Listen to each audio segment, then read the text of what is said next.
Today we're going to talk about alkynes. An alkyne is a molecule that has a carbon-carbon triple bond in it.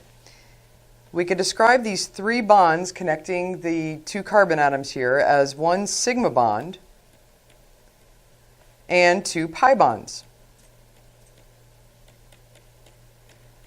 Now the hybridization of the carbon, of each carbon in this alkyne, because it has just two regions of electron density around it, the triple bond and the single bond, we describe it as being sp hybridized. Both carbons are sp hybridized. And so the way that the sigma bond is formed is the hybrid orbital, the sp hybrid orbital from one overlaps with the sp hybrid orbital on the other. So we describe that as an sp sigma bond. And of course, pi bonds, as usual, come about from an overlap of a p orbital with a p orbital and another p orbital with the p orbital. Now, when we try to do a 3D sketch of an alkyne, it tends to get a little messy because we have 6 electrons here we have to find homes for in a small area. So we'll get a little practice in that. And let's take a look at a model so maybe you can visualize this before we go to draw it. What we have here is a model of an alkyne, of just acetylene is our simplest alkyne. So the two black atoms are the carbons, and we just have a single bond out to hydrogen here. Okay, notice the geometry of the alkyne with that sp hybridization is linear, so we can kind of mention that with our sp is that it's linear, meaning these bonds are going to be 180 degrees. And if you take a look at the pi bonds, as usual, the p orbitals are going to be perpendicular or orthogonal to each other. So with the purple, we have one set of p orbitals that will be one pi bond. That's going to be drawn in the plane of the page, perpendicular to the sp linear. And then the second set of p orbitals are coming straight out and straight back. And so if you imagine that the p orbital that was used to hybridize is here along the x-axis, then the pi bonds are from the py axes and the pz axes. So we can add that little detail if we like to here, is that we have two aligned p orbitals in the y-axis and two aligned orbitals in the z-axis. We can do that too. When we go to do a sketch, we want to draw the carbon sigma bond and as well as the sigma bonds going in either direction. That's going to be 180 degrees. And then when we draw our p orbitals, for our pi bonds, we can draw one in the plane very nicely, two lobes of the p orbital. And then we show some interaction with the top and the bottom half there, so that that represents one pi bond. And where is the second pi bond? The second pi bond, that p orbital is going to be coming out and going back. So what we could do is just maybe twist the molecule a little bit to the side so we can see both halves. Maybe we can draw one as a wedge and one as a dash. One is a wedge, and one is a dash, and then try and show some connectivity between these front halves and these back halves. Again, the larger you draw your 3D sketch, the better chance you have of having enough room to show everything. Okay, so maybe we could show the bond angle over here since it's a little less messy. We can say that's 180 degrees, and we want to note that our p orbitals are perpendicular to the sp linear line. So that's what we're showing in our 3D sketch. And so really an alkyne, it's a linear molecule, and you can see that what you have is a cylinder of electron density around the carbon-carbon sigma bond. That's kind of what a triple bond looks like. And so a triple bond has room for bonding on either end, so it has two things that are going to be attached to it. So one other bit of terminology we're going to use to describe alkynes, as we're going to describe them as being internal if there's a carbon group on either side of the triple bond. In other words, the triple bond is within a carbon chain. And we're going to describe it as terminal if it's at the end of the carbon chain. And what makes a terminal alkyne unique is that it has a hydrogen attached to the triple bond carbon. And that we're going to see some unique reactivity for that. So we'll see some reactions that are good for all alkynes, and then we're going to see some reactions that are specific just to terminal alkynes. One of the reactions we can do for an alkyne is we could do a reduction. If we do catalytic hydrogenation, much like we did for alkenes, in other words, we react with hydrogen gas and some kind of catalyst like palladium or platinum, something like that typically. And if we have an excess amount of the hydrogen gas available, then what we expect to happen is much like we did for the alkene is we break one pi bond and we add a hydrogen to each carbon. And then we're going to break the second pi bond and do the exact same thing. So if we do an exhaustive hydrogenation like this, we can convert an alkyne to an alkane, and you would end up adding 2 equivalents of your hydrogen gas. However, if we used a different kind of catalyst, so if we still had plenty of hydrogen around, but instead of just using palladium, we use this combination of palladium with some kind of salt like barium sulfate or calcium carbonate, and quinoline. The molecule of quinoline is here. It has 2 aromatic rings with a nitrogen replacing one of the carbons. This combination is known as Lindlar catalyst, or Lindlar's catalyst sometimes. And so sometimes you might see all these ingredients listed out, or sometimes you might just see it referred to as Lindlar catalyst, and this is described as a poisoned catalyst. What happens with a poison catalyst is that there's no reaction with alkenes. So we're going to only partially reduce the carbon-carbon triple bond. We're going to add 1 equivalent of hydrogen, but then we're going to stop at that point. Now remember the mechanism for the catalytic hydrogenation. The metal is going to absorb the hydrogen. The metal is going to grab onto the alkene, or alkyne in this case, and it's going to deliver both of those hydrogens to the same face of the pi bond. And so we are going to be able to observe that in this case because the 2 hydrogens that are added are going to be added to the same face. So we're going to get, I forgot there was a prime here. We're going to get a cis alkene as our product when we do a poison catalytic hydrogenation, a cis alkene. Up here, when we added 2 equivalents, yes, those hydrogens are added in a syn fashion, but because each carbon received 2 hydrogens, we didn't have any stereocenter there, so there's no way to observe that stereochemistry. So there's no stereochemistry to show here, but here you want to be sure to very carefully draw the cis stereochemistry when we add a single equivalent of H2. There's one additional reduction reaction we could do for alkynes. That's called dissolving metal reduction.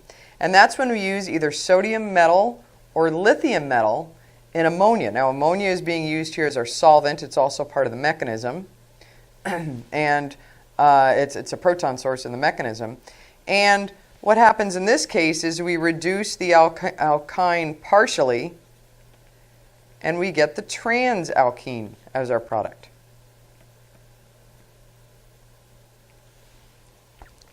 Now, I'm not going to go through a mechanism for this. That's something that you can find in a textbook or some other resource. But just so to give you an understanding of what's going on in this mechanism is we're using sodium metal. And this is sodium metal, lithium metal. It's not the cation. So each of those metals has a single electron in its valence shell. Very readily loses that single electron, makes a great reducing agent because it donates that electron to someone else. So the alkyne is accepting that electron, getting reduced, and what's happening is our sodium 0 is going to sodium plus after it donates the electron. So the sodium is getting oxidized as the alkyne is getting reduced. So this is a redox reaction like we've seen for electron transfer reactions. Okay, and what's important to note here is that as opposed to the Lindlar catalyst, we're going to get the opposite stereochemistry. We're going to get the trans alkene, and that's due to the stability of the intermediate that's formed in this reaction.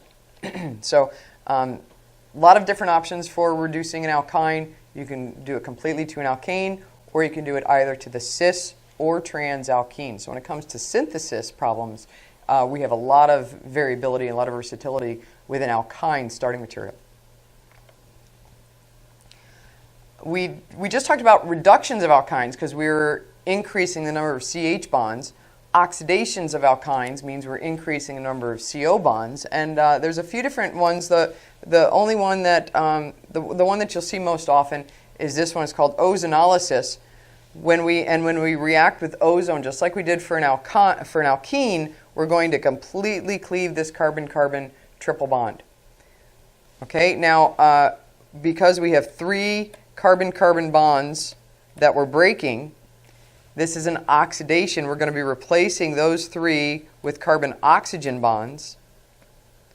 And so how do we draw a carbon with 3 bonds to oxygen? Well, we're going to make one a carbonyl, just like we did for ozonolysis of an alkene.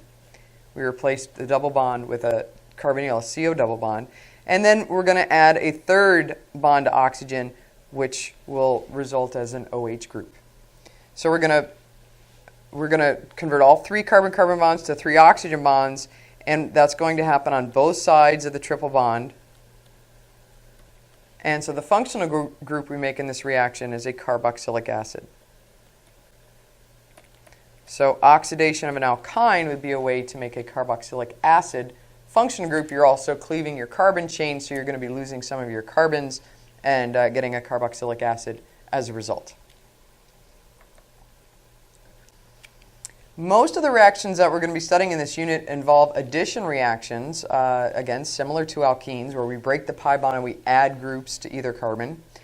One example of such a reaction is the bromination of an alkyne. So if we used Br2 and we had an excess amount of Br2, what do you think might happen? Well, I'm thinking we're going to break the carbon-carbon triple bond, break one of the pi bonds and add a bromine and a bromine. And then we're going to break the second pi bond. We're going to add a bromine and a bromine as well.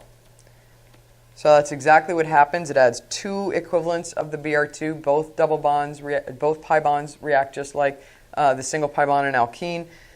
What's nice about this reaction is that there's no regiochemistry to consider. In other words, since we're adding a bromine and a bromine, we don't have to decide who goes where. There's really only one place to put them. There's also no stereochemistry to be concerned with this in the reaction. Now, we know that bromination occurs with anti-addition because of that bromonium ion intermediate, but because we end up adding 2 bromines to each carbon, again, there's no chiral centers, so there's no way to observe that anti-addition. So this this ends up being one of the simplest products to predict because it's almost impossible to get it wrong. All we do is break the pi bonds and add 4 bromines. It's a little more interesting when we add HBr across the triple bond because now we're adding 2 different groups and we have to decide where does the hydrogen go, where does the bromine go. Okay, but remember we learned about Markovnikov's rule for alkenes. Turns out Markovnikov's rule holds for alkynes as well. And so just as you might predict from what you know for alkenes, we're going to break the pi bond, we're going to add a group to either carbon, and we're going to add the hydrogen to the carbon with more hydrogens. That's what Markovnikov's rule tells us. So we're going to add the hydrogen to this end carbon and the bromine to the middle carbon.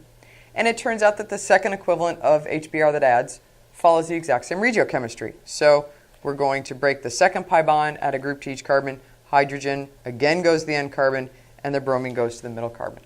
So it's essentially the same mechanism as the alkene, but let's go through that because it's a little interesting. After we add our first HBr, we want to think about the influence that might have when we go to add the second equivalent of HBr. So let's take a look at that mechanism. It's going to start with the reaction of the alkyne with HBr as a strong acid. So we're going to start by protonating the pi bond. This is an acid. So the alkyne, any alkene or alkyne around, any double bond is going to act as a base, is going to get protonated. And this is the point at which we decide our regiochemistry.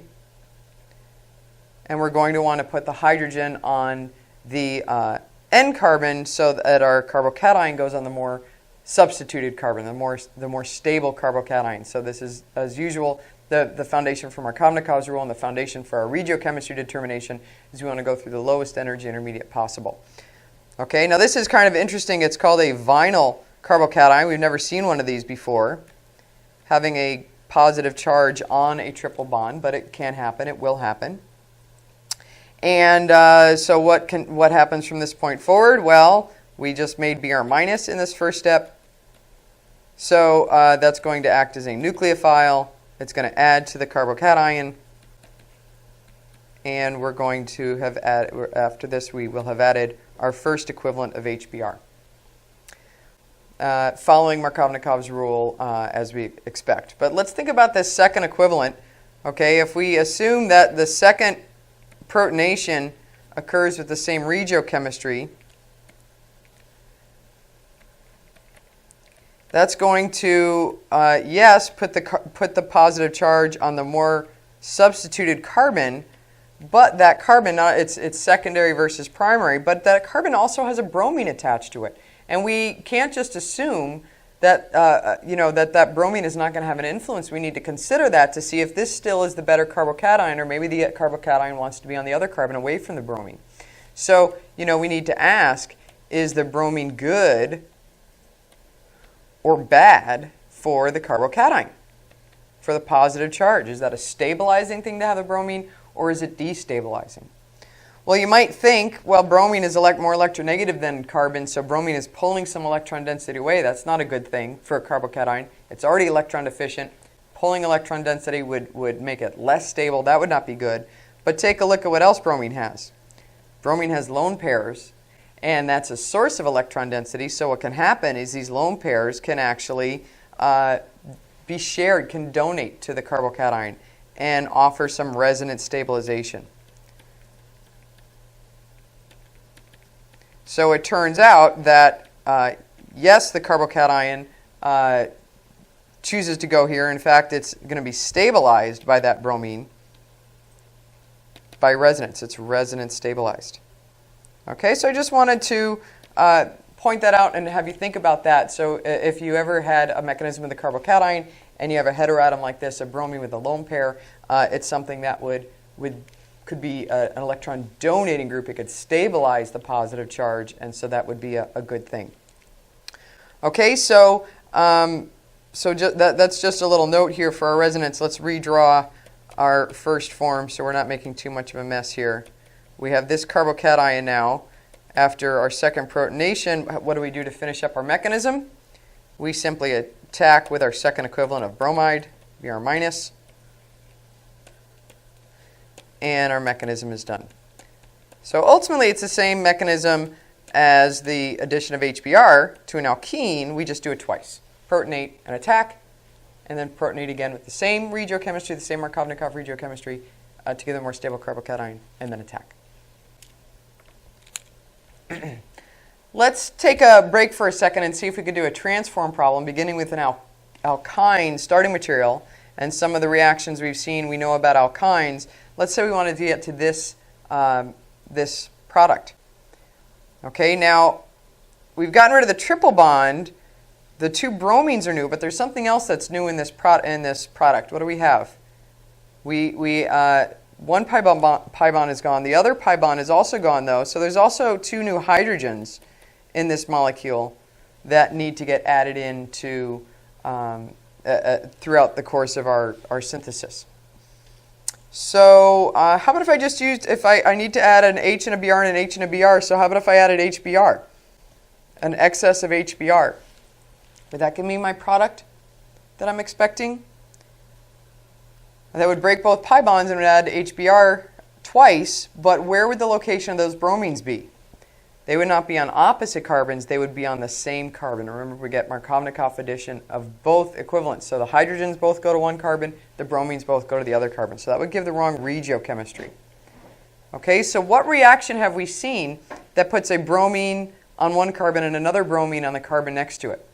What did you need to add to, what reaction have we seen that does that? How about the bromination reaction of an alkene? So if we think about a retrosynthesis of this, in other words, what starting materials do I need to plan the synthesis? Say if I want two bromines, then I need to have a double bond. If I had a double bond in this position, then I would be able to add Br2 to that, and I would now have two bromines. Okay, so that's good. I know I need to get to the alkene, but the second question we have is, how about the stereochemistry? If I were to have this alkene and add Br2, what do we know about the stereochemistry of that bromination reaction? Remember, the first bromine comes in to make the bromonium ion, and then the second bromine comes in to open that up, and we get anti-addition because of that backside attack, that SN2. So if these methyl groups are on the same side like they are here, would you get the two bromines adding from the same face? That would not give us the right product. So something is wrong here. The stereochemistry of our alkene is wrong. And maybe we can, another way to look at this is we can rotate this and say, well, I know that bromination occurs anti, so let me look at the product in a slightly different way where the bromines are drawn anti. They're drawn one up and one down. So in other words, if I rotate this, and I just did that backwards, excuse me. When I rotate this bond, if I just turn around here and bring that bromine down, then what happens to my methyl group? It was a wedge, and when I rotate 100 degrees, now it's going to be a dash.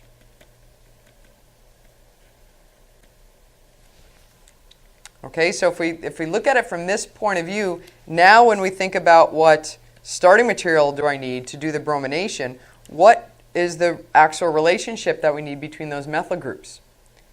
One is back and one is forward. They need to be trans to each other in order to get the proper stereochemistry in the product.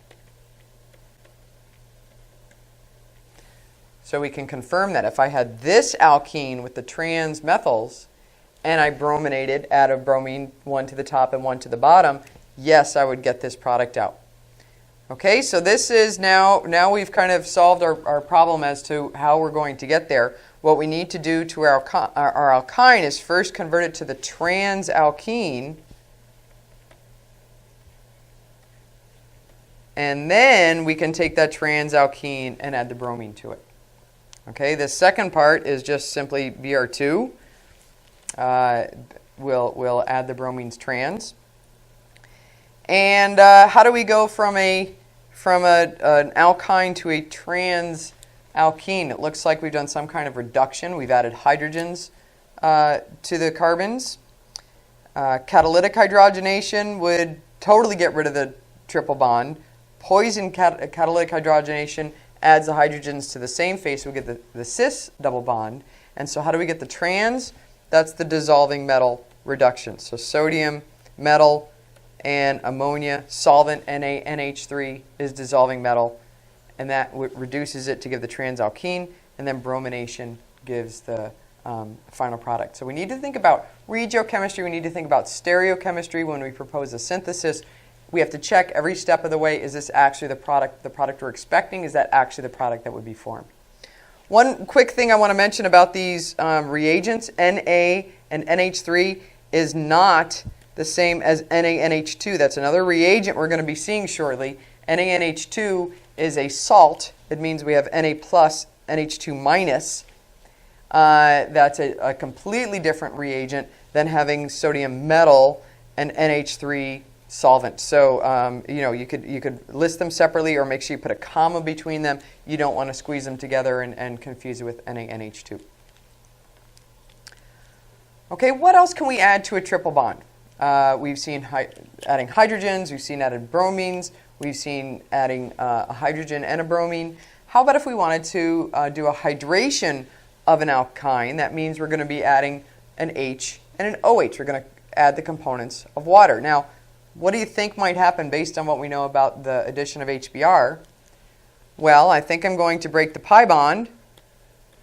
Let's just do this one at a time. I'm going to break the pi bond. I'm going to add a group to each carbon. And where do you think the hydrogen should go of H2O? Well, if it has a mechanism similar to all the others addition reactions, then I expect the hydrogen to go to the end, the carbon with more hydrogens, so that it follows Markovnikov's rule.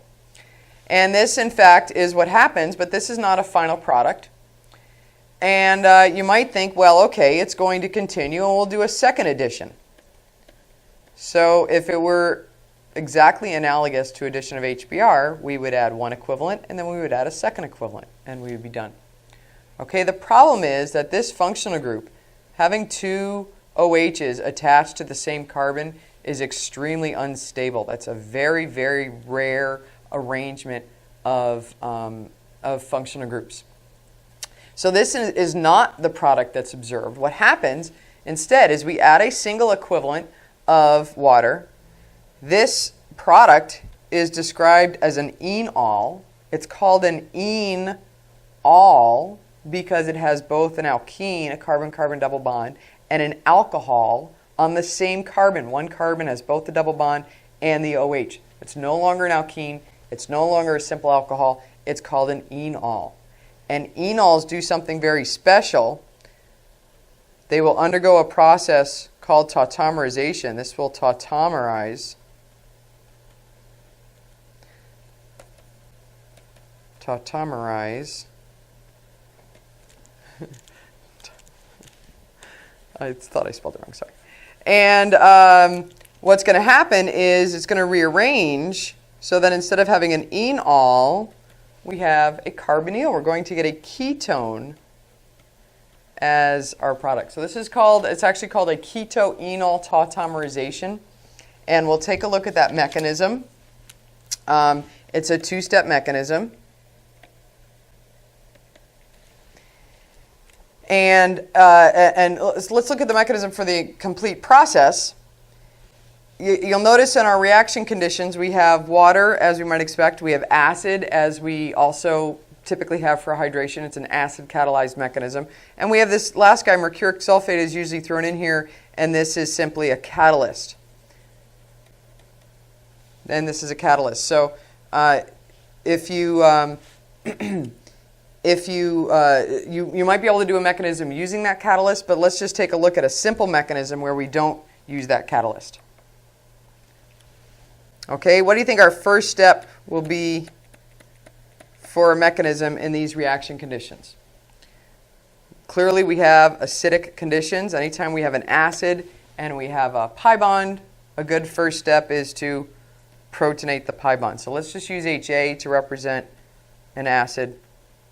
We'll protonate the pi bond.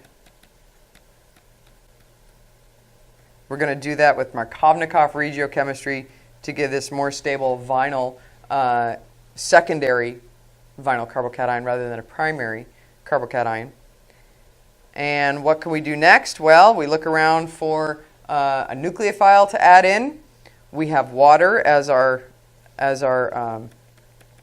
solvent, most likely, but that's the best nucleophile we have around. So water is going to attack the carbocation. I'll just condense this to be a CH2 here. And so what do we still have on this oxygen? Still has the two hydrogens and still has one lone pair of electrons. The other lone pair is right here now being shared. And this looks like it's charged 1, 2, 3, 4, 5. 1, 2, 3, 4, 5. Oxygen wants 6 and has 5, so this is an O+. So we do the same mechanism we had for HBr. We protonate and then we attack. But because water is a neutral nucleophile, after we attack, we have a charged species, and we need to get rid of that charge. The way we do that is the usual. We deprotonate the oxygen.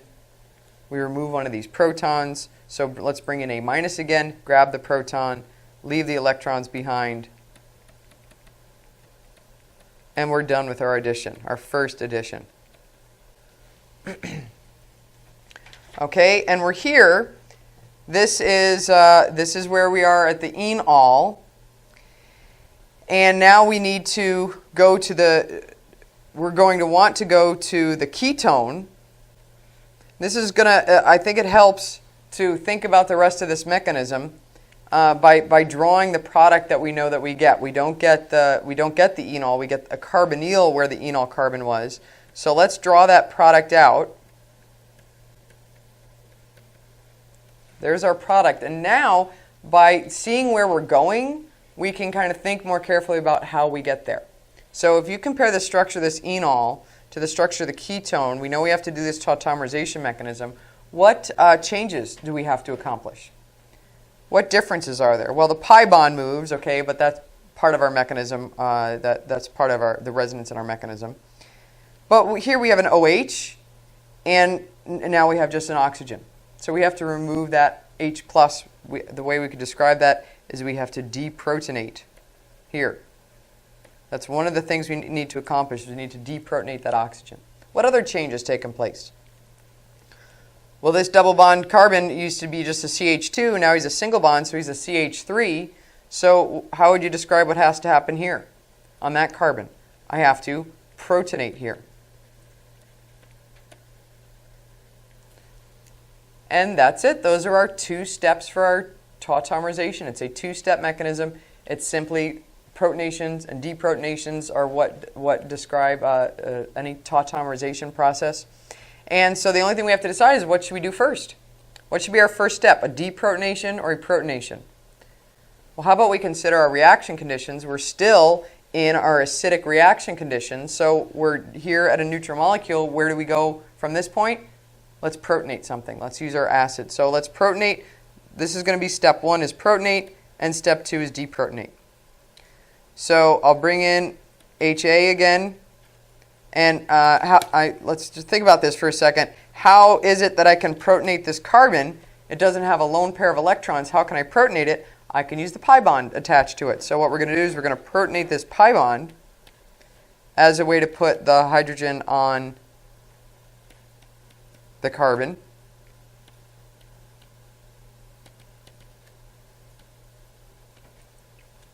So that's step 1, is we're going to protonate that CH2. And now let's think about going from here to here. This is step 2. We need to deprotonate. So can you think about what our deprotonation mechanism is going to look like? I'm going to grab this proton, and where am I going to put these 2 electrons? Rather than put them on this oxygen and have an O- and a C+, all I need to do is bring those 2 electrons down to be a pi bond. And there we go. We have our carbonyl. We have our ketone product. We have our carbonyl product. Okay, so this is called a tautomerization. We're going to be seeing lots more tautomerizations down the road when we're studying carbonyl compounds and the mechanisms they undergo. But this is our first example of it. And so where we're going to see it is in the case of hydrating an alkyne. What we do is we add just a single equivalent of H and OH. And then that resulting enol, we have to get used to converting an enol structure to a ketone structure, a carbonyl structure. So the carbon that used to have both the OH and the double bond is now a carbonyl.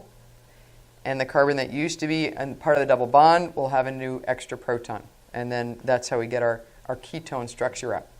Now if we use water and acid, we are going to get our Markovnikov addition as usual. Remember when we did hydration of alkenes, we had a few different mechanisms that we could do, a few different reaction conditions we could do. And for alkynes, we have those options as well.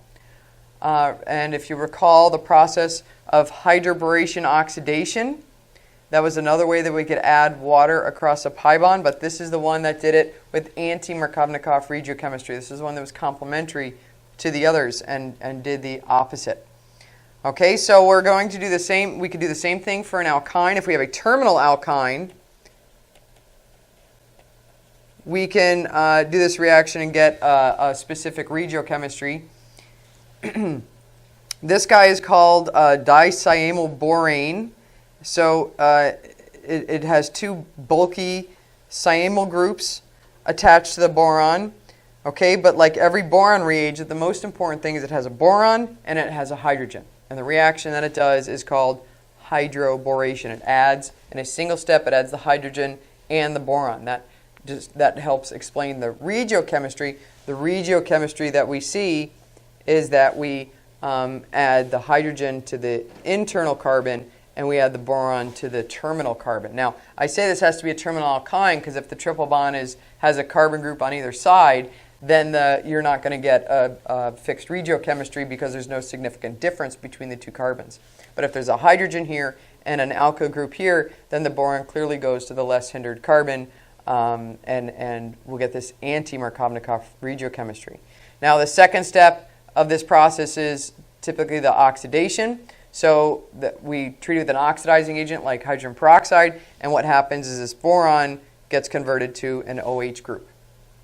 So we're going to break the pi bond and add just a single equivalent of water. We're going to do it in anti-Markovnikov regiochemistry, so the hydrogen goes to the carbon on the inside, the OH goes to the carbon on the outside. And what do you think happens next? Are we going to add a second equivalent of water, or can this structure do something else that's going to be more favorable? Once again, every time we add H2O across a pi bond, we're going to, or the components of water across a pi bond, we're going to end up with an enol intermediate. And that is going to not be our final product and not react further with to add the pi bond. Instead, it's going to undergo a rearrangement, which is in equilibrium, but highly favored in the forward direction, where we have, instead of an enol, we have a carbonyl. So this carbon becomes a carbonyl. This carbon gets an extra hydrogen.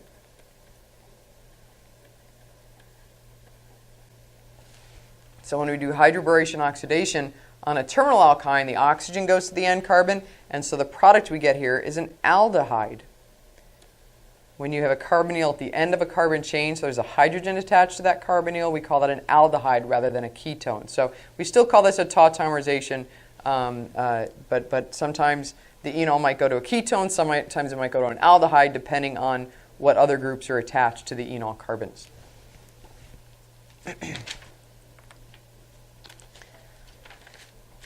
So let's think about some syntheses we can do. If we wanted to make an alkyne, how could we do that? We've already talked about the reactions that alkynes can undergo. But if we wanted to create a triple bond, where could it come from? And we have two good ways to make an alkyne target molecule. One option is to do a dehydrohalogenation. What does that mean? It means we lose H and a Br. We do a dehydrohalogenation. So if we start with a carbon chain with two bromines here and two hydrogens here, and we treat it with some really, really strong base, like KOH or NaNH2, very strong base, right? We have NH2 minus, we have hydroxide. You should recognize both of those as very strong bases. We add heat here. These are perfect conditions to do an elimination reaction.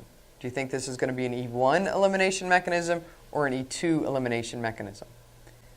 We have a really strong base, so I'm thinking it's going to be an E2. Okay, and it's going to end up doing this twice. We can show our first equivalent of base. Let's just use the hydroxide. And we could show the mechanism. The E2 is the one-step mechanism where a strong base attacks a beta hydrogen, forms a pi bond, kicks off the leaving group.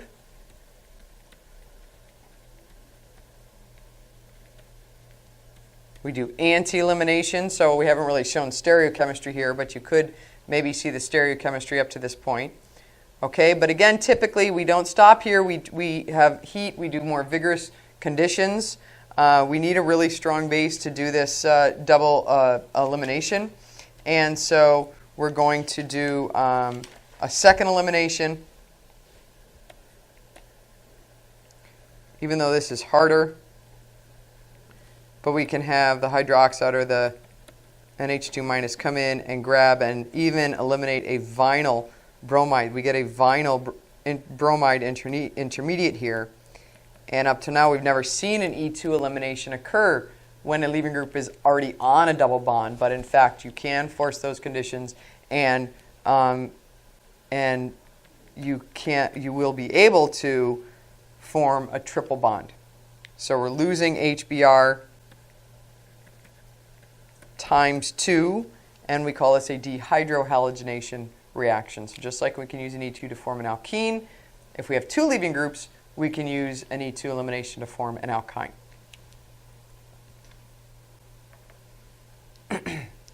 Okay, let's see if we can apply this strategy to the following alkyne synthesis.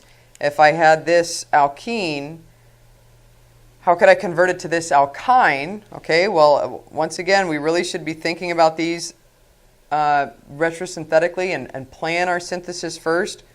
Let's look at our product and say, what starting materials do I need? What structure could I have started with that I know I can convert into this target molecule, into this alkyne? Well, what did we just learn? We said if there were two leaving groups, if we had a bromine on each carbon, like this, then that would work as an elimination.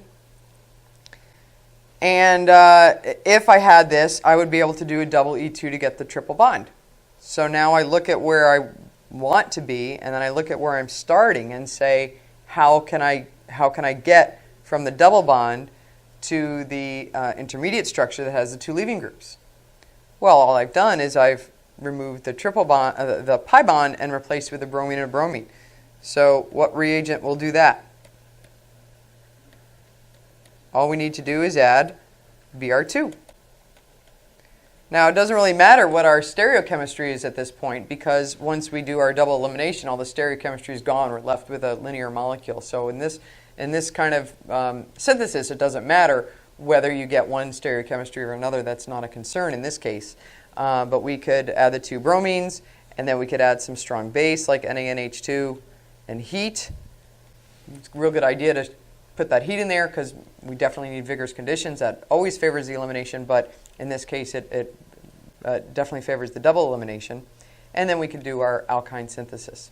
So, so one route to creating a triple bond is by having two leaving groups in a position that can do a double elimination. A more common way to synthesize an alkyne is to start with the triple bond already in place, but then to functionalize it to add groups on either side of the triple bond. Okay? And so what we're going to be using is, if we had this kind of an intermediate with a negative charge on that carbon, then we could use that as a reagent to, as a substrate to make different alkyne products. Okay, now how do we get a negative charge on a carbon? Well, what we're going to do is we need to deprotonate that carbon. So let's talk a little bit about the acidity, the potential acidity of an alkyne. How willing would an alkyne be to lose its proton to make this anion? Okay, and what I'd like to do is I'd like to compare an alkyne to an alkene to an alkane. Let's look at these three different types of CHs and think about how easy or how difficult it is to deprotonate them. Well, I've shown you their pKa's. Alkyne has a pK somewhere around 26, and alkene about 36, and alkane about 49. Again, huge differences in their numbers here because these are orders of magnitude. So who is the strongest acid here with these three numbers, 26, 36, 49? What's the relationship between pKa and acidity? The lower the pKa, the higher the acidity. So this number of 26, this is the most acidic. And it's 10 times more acidic than an alkene, and the alkane is by far the least acidic. Now, how can we justify that? How can we explain that? Well, as usual, what we want to do is we want to look at the conjugate bases. In other words, let each of these acids be an acid, let them donate a proton, and let's see what we end up with after that happens. So, in other words, let's have a base, some base come in and remove this proton. So where I used to have a hydrogen, now I have a lone pair and a negative charge. So I can do that for the alkyne and the alkene and the alkane. Now this is a C minus versus a C minus versus a C minus. So there's no periodic trends we're looking at here. There's no difference in electronegativity of these atoms. Okay, but the difference we do have is the hybridization of those carbons. And we can see that the alkyne is an sp hybridized. The alkene is sp2, and the alkane is sp3. And we have another way to describe these hybridization orbitals, these hybridized orbitals, is we could say that the sp orbital, because in order to make an sp hybrid orbital, we took an s orbital and a p orbital and mixed them together. So the new hybrid orbital has 50% of its character is like an s orbital, and 50% of its character is like a p orbital. So we describe an sp hybridized carbon as having 50% s character. It's 50% s-like. Okay, how about an sp2 hybridized orbital? How did we get an sp2? We took one s orbital and two p orbitals. So of the three total orbitals, only one of them is s. So 1/3 we describe an sp2 as having 33% s character. And an sp3, We have 1, 2, 3, 4 hybrid orbitals, only one of which is an s, so this is described as having 25% s character. And that's this hybridization difference, and this s character difference is going to be the difference here. And let's think about, let's remind ourselves the difference between an s orbital and a p orbital. Okay, if we take a look at the energy of these various orbitals, an s orbital is lower in energy than a p orbital. Remember, a p orbital is further away from the nucleus. It has a node in it, so it's a higher energy orbital. So where do you think the energy of an sp hybrid orbital is? It's going to be right in between, because it has 50% character of an s and 50% of a p. How about an sp2? Well, it's going to be maybe 2/3 of the way up. It's going to be a little closer to the p orbital, and sp3 even closer still. So these different hybrid orbitals are of different energies, and so when you, in this case, have this negative charge in an sp hybrid orbital, that is a lower energy orbital, and that means it's going to be more stable. So let's state the facts here. Let's describe this. The lone pair and the negative charge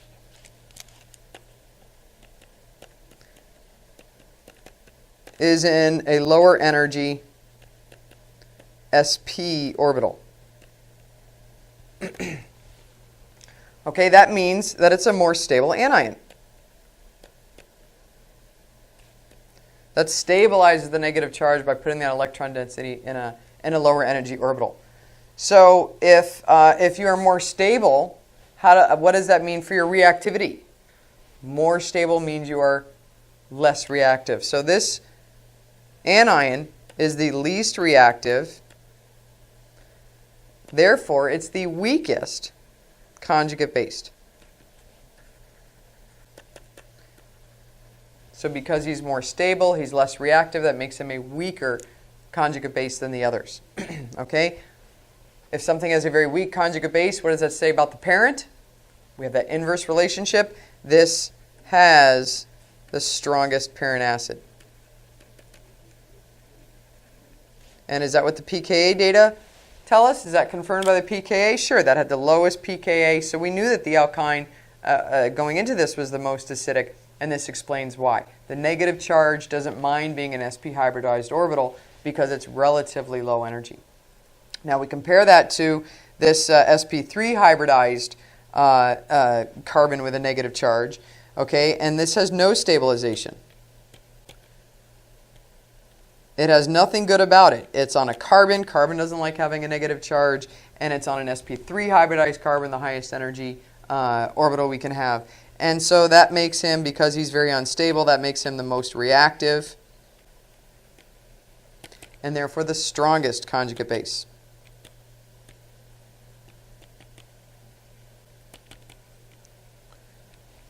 And what do we know about something with a very strong reactive conjugate base? It must be a weak parent acid. So this has the weakest parent acid.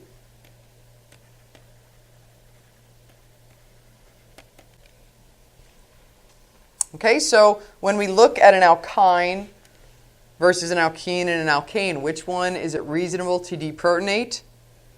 Only the alkyne. What we're seeing here is that alkynes can be deprotonated. Alkynes can be deprotonated. They are acidic. They are acidic. Terminal alkynes, assuming you have a hydrogen attached to the triple bond. Okay? Alkenes and alkanes, what do we make of these numbers like 36 and 49? That means never. We're not ever going to deprotonate an alkene or alkyne. We're never going to deprotonate an alkene or an alkyne. We're just not going to ever see any cases. There's no base strong enough to remove that proton. That is never going to be a favorable reaction. Okay, so again, this is something we're going to be seeing a lot in the upcoming chapters. Is when can we deprotonate? When can we not? Who's the stronger acid and why? And so an alkyne, what's unique about a terminal alkyne is it's one of those few carbon groups that can be deprotonated. Normally, carbon doesn't like having a negative charge, so this is pretty special. Okay, now I mentioned that we need some base here to come in and deprotonate it. Let's think about what base we can use. we're going to need some very strong base. Okay, very strong base meaning not something like NaOH. Okay, NaOH hydroxide is a strong base, but it's all relative. It's not a strong enough base to deprotonate an alkyne that would form water in this reaction, and that's going to not be as stable as having just the neutral alkyne and hydroxide. Okay, so instead we're going to use a stronger base like NaNH2. This guy's called sodium amide. And it's NH2 minus, right, is what we have here. This is ionic. And a nitrogen doesn't handle the negative charge as well as an oxygen, so this is a more reactive anion. This is a stronger base than hydroxide would be. Okay, and so this could and will deprotonate the alkyne. So lone pair negative charge, we would have the sodium salt here if we use sodium amide. We have the sodium salt. So, anytime there's an anion, there's always a cation. Sometimes we draw it, sometimes we don't. And what would the other product be here? If NH2 minus was our base, when we protonated that, we would get out ammonia, NH3. Okay, and I want to point this out because, remember, any proton transfer is always a fight between two acids trying to give up their protons, two bases trying to take the protons. So we need to consider this reverse reaction if we're going to determine whether or not this is going to be favorable. So in the forward reaction, we have alkyne as our acid. In the reverse reaction, it would be ammonia as our acid. And ammonia has a pKa of about 36. So compared to 26 and 36, who's the stronger acid? The alkyne is a much stronger acid. And the ammonia is a weaker acid. So when we take a look at this equilibrium, what direction does it lie? It always lies in the direction of the weaker acid. In other words, the stronger acid, the strong acid, and the strong base is a very strong base. The strong acid and the strong base are going to react. They're going to transfer their proton and give the products which are more stable. Okay, so this equilibrium is really a one-way street. The reverse reaction is negligible. And so this would be an excellent base if we ever wanted to fully deprotonate an alkyne. Now, what are we going to do with this before we move to the next slide? Let's take a look at this. What we're saying then is that this is pretty stable. This is relatively stable. This is reasonable to make. This is an anion that we can make, and we're going to want to use it. What use do you think you might have for a carbon with a lone pair and a negative charge? What kind of behavior might that be? Might that have? You think maybe a nucleophile or electrophile? Electron-rich lone pair, it's going to be a very good nucleophile. It's a carbanion. It's an example of one of the few carbanions we can make by deprotonation of a CH. And so that's how we're going to use it in our synthesis is as a nucleophile. This is described as an acetylide anion because if this were acetylene, just with the two hydrogens, this would be called acetylide. So these are acetylide type anions. We call it that when we have a C- on a triple bond, an sp hybridized carbon. Okay, let's take a look at a possible synthesis then. How could we use an acetylide anion in synthesizing an alkyne of some kind? Well, the first thing we're going to do is we'll start with an alkyne, a terminal alkyne. Once again, we'll point that out. And NaNH2, NH3. Now, where did the NH3 come from? Again, just to kind of get used to seeing that, that's the typical solvent we're going to use when NH2 minus is our reagent. NH3 is a reasonable solvent, just like if we're using methoxide as our base, we usually use methanol as the solvent. We usually very often use the conjugate acid as the solvent. So we should get used to seeing these conditions. Okay, now again, just a reminder here, this is not the same thing as Na, NH3. These are so similar. You really want to make sure that you're not confusing those, and you make some flashcards separating them out and delineating them. NaNH3, this is something that reduces the triple bond to an alkene. NaNH2 is a strong base that will deprotonate an alkyne. I'm sorry, reduce the alkyne to an alkene, and this will deprotonate the alkyne. So what's this going to do in this first step? We're going to have our strong base. It's going to grab that proton, and it's going to convert this into the acetylide anion. The acetylide anion is a nucleophile. And so if we treat it in a second step here with an electrophile like ethyl bromide or bromoethane, where is this electrophilic? How would I recognize an alkyl halide as an electrophile? Well, remember the bromine acts as a leaving group, pulls electron density away from the carbon, so this is partially positive. That's where we see that it's electrophilic. And so what's going to happen? What do you think? With this nucleophile and an alkyl halide, what mechanism can happen?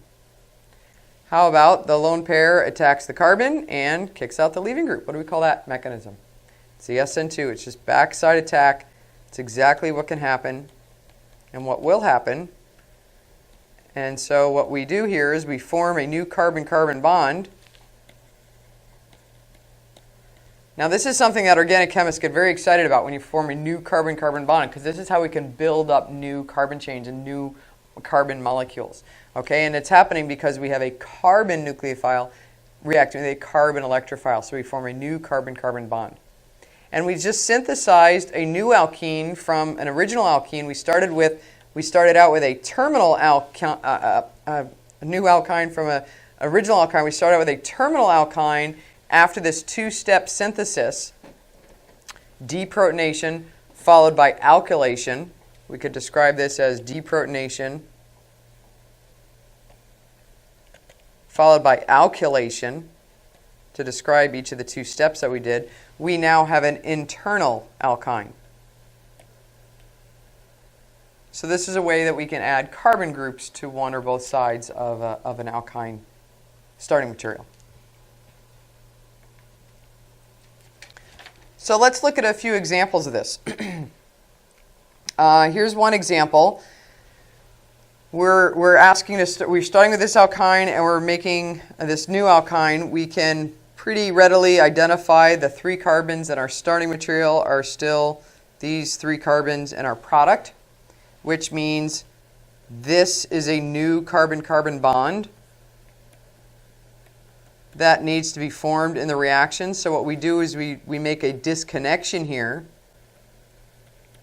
as part of our planning, as part of our retrosynthesis. We know that's the bond that we're going to cleave, and then we need to think about the 2 carbons involved in that reaction. If we want to form a carbon-carbon bond between these 2 carbons, that means one of those carbons must have started out as a nucleophile, one of them started out as an electrophile. Okay, which was which? The carbon that is part of the triple bond, the sp hybridized carbon, what kind of behavior have we seen recently on that kind of carbon? We've seen a lone pair and a negative charge.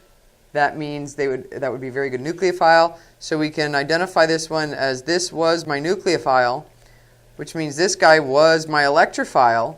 So when I do my retrosynthesis, asking what starting materials do I need to come up with a reasonable nucleophile. My reasonable nucleophile would simply be a carbon with a negative charge at that position. We've seen that anion. That's a stable anion. Okay, that's a good nucleophile. How about this carbon, though?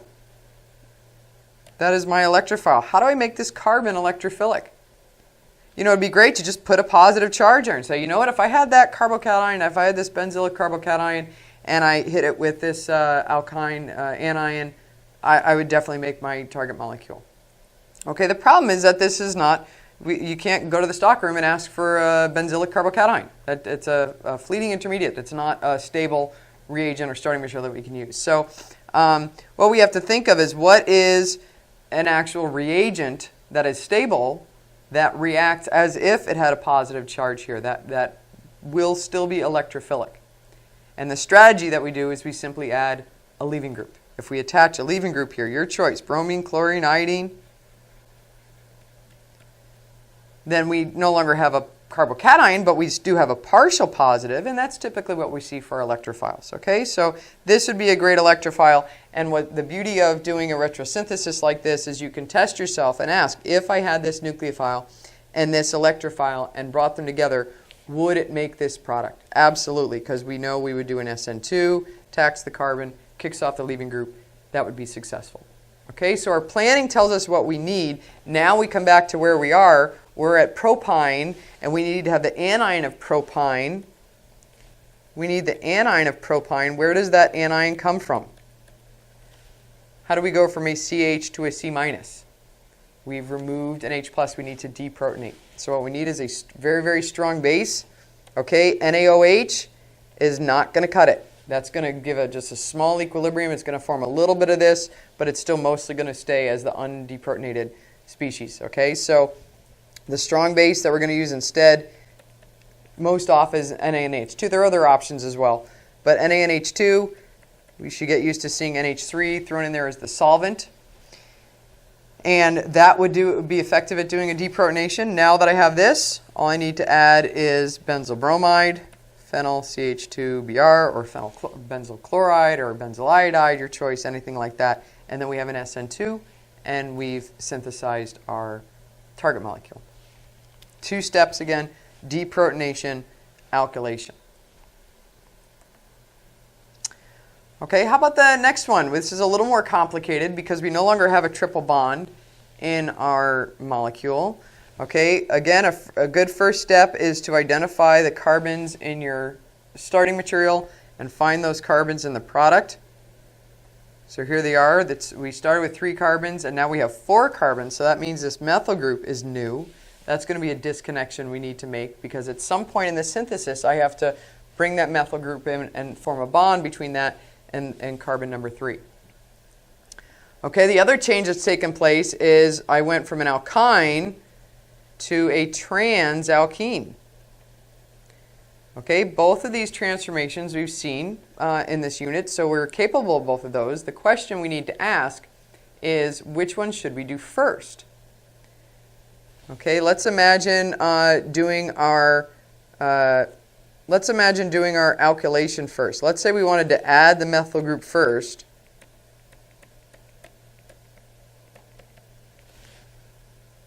And then convert the alkyne to the alkene. Let's see if we can fill in those reagents.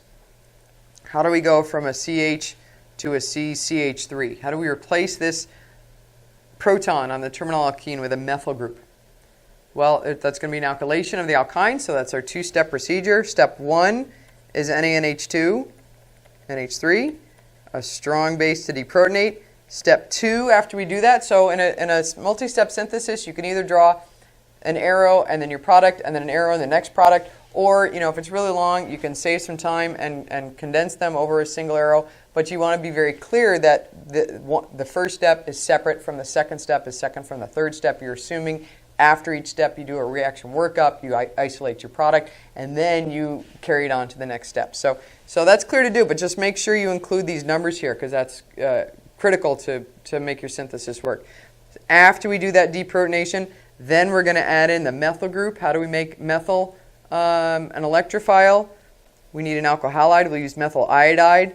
Now when it's methyl, usually the bromide and the chloride aren't as good choice, because methyl iodide is a liquid, the other ones are gases. So usually for methyl, methyl iodide is a better choice. On paper, it's not as critical because it doesn't float away from paper. But in the laboratory, you'd pretty much be using methyl iodide as your best choice. Okay, so I know how to do this transformation to go from the terminal alkyne to the internal alkyne. And how do we go from an alkyne to a transalkene? This is one of the reduction reactions we saw. Which one is it? Is it the, we want to do partial reduction, so is it the Lindlar's catalyst with hydrogen gas, or is it dissolving metal reduction? Lindlar's adds the syn hydrogens, so we get the cis alkene, and the dissolving metal, which is sodium and ammonia, or lithium metal and ammonia, would do a partial reduction to give the trans alkene. Okay, so this looks like a reasonable synthesis. I think this will work pretty well. But let's consider what would happen if we tried the other way. What if we started here and we said, okay, I want to first reduce the pi bond, and then I want to add on the methyl group. Okay, we know how to do this reduction. We could do dissolving metal reduction here first to get to the alkene. But here's the question now. How do we go from an alkene with a hydrogen here and replace that with a methyl group. Okay, if we try and add in a strong base here, can we deprotonate an alkene hydrogen? No way. No reaction. Okay, so this transformation can't happen. Remember, alkynes are very special that way. Only alkyne CHs can be deprotonated, and so it's alkyne nucleophiles that we're going to be, acetylide type nucleophiles are going to be using in our synthesis, not alkenes. Okay, another problem, even if we could have this happen somehow, how would you control the stereochemistry? How would you be able to deprotonate just this trans one and not the other one so that you get the trans alkene? So because there is stereochemistry in this product, we need to think to ourselves when we're doing our retrosynthesis and say, how do I get a trans alkene? What reaction have I seen that gives a specifically a trans alkene product? Well, I know that if I had this alkyne, I could stereospecifically get the trans alkene. Okay, so that's part of the problem too, is this is a stereochemistry issue, but we also can't invoke reactions. We don't want to mix our functional groups and just start deprotonating any carbon we want now. This is a reaction that's specific for terminal alkynes. Okay, one last example. Let's imagine going from this alkene to this alkyne. And we have 1, 2, 3, 4 carbons here. And 1, 2, 3, 4 carbons here. So it looks like this is a new carbon-carbon bond. This ethyl group, this CH3CH2, is still a CH3CH2. So I know I should kind of number it that way. But my pi bond is gone. That's interesting. And I need to form this bond. So let's think about how to form that bond. Let's do our retrosynthesis, asking what starting materials I could have. And what I need to consider is if I want these two carbons to come together and form a bond, that means one of them started out as a nucleophile, one of them started out as an electrophile. So who's who? Which is which? Who would be the good nucleophile in this case? It's got to be the carbon that's part of the triple bond. So this guy was my nucleophile, which means this guy must have been my electrophile. It must have been an electrophile for it to be attracted to the nucleophile. And so what does this 2-carbon nucleophile look like? It's a C- with a CH, so it's the acetylide anion. That's a good nucleophile. And who is my electrophile? We have 4 carbons with a leaving group attached. So remember, we still have 1, 2, 3, 4. Careful with your line drawings. It's easy to lose a carbon at this point, so don't hesitate to number your carbons and number them throughout so that you don't miss any carbons. If I had this alkyl halide, bromide, chloride, iodide, and I reacted it with this nucleophile, would I get this product? Sure, I'd expect an SN2, and so that looks great. So the question is then, how do I go from my alkene to this bromide? I need this bromide in order to do my synthesis, but I'm starting with an alkene. So it looks like the double bond's gone. I've added a bromine. What else? There's also a hydrogen here that was new. So how about if I just add HBr? I can take an alkene and I can add HBr across the pi bond, break the pi bond, add an H in the Br. Would that give this product? What's the problem with just adding HBr? What's the regiochemistry you expect when you add an HBr? Hydrogen goes to the carbon with more hydrogens. That's the end carbon in this case. So that would give the wrong product. So how do we get to anti-Markovnikov regiochemistry? Well, there's a few things that we need to, a few options we've had. We've seen one case where we did hydroboration oxidation, so we could first make the alcohol and then convert it to the Br. But we've actually seen a reaction with Br. It's a good thing we picked Br as our leaving group, because we've seen a reaction with HBr that added anti-Markovnikov. And that was, instead of using a mechanism with involving HBr as an acid, we threw in some peroxides. When we add in peroxides, we get a radical mechanism. And we get anti-Markovnikov regiochemistry. So that would be a way of adding the hydrogen to the to the middle carbon and the bromine to the end carbon. And then once we have this, we can add in our sodium acetylide. Okay, which you can assume that you can just use, get commercially, or you could show how you make that. It depends on the instructions for the particular assignment. You could do that as well. Okay, one thing that I wanted to point out is that I forgot to mention is that this nucleophile is a very strong nucleophile. It's also a strong base.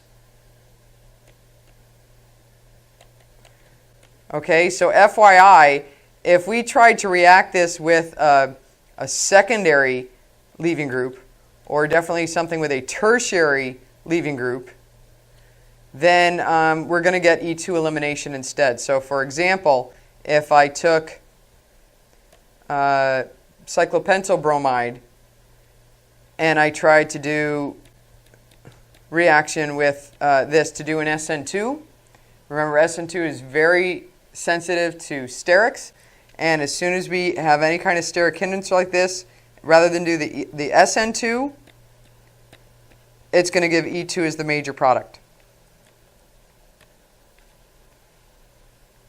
So for this alkylation process that we're talking about, we need to have an unhindered electrophile, something like a methyl halide, like methyl iodide we just saw, or a primary alkyl halide, primary RX is a good SN2.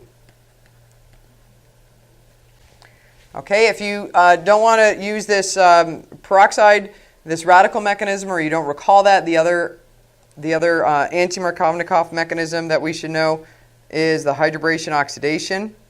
So in other words, we can add water across the pi bond in anti-Markovnikov regiochemistry.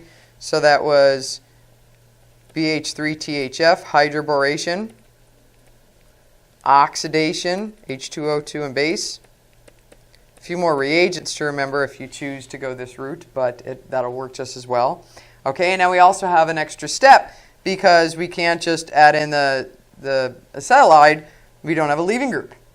So what we would need to do is we need to convert this to a leaving group. How do we make an OH a good leaving group? Several options. We can make it the halide by using something like PBr3. Or we could make it the tosylate by using tosyl chloride. Okay, either of those would be good. And if then we could react that with the sodium acetylide, we can get an SN2 with our nice primary leaving group, and that would be another route to it. This step is a little longer because it requires conversion of the OH into something bearing a good leaving group. So this first method would be a little better because it's more succinct and a shorter synthesis.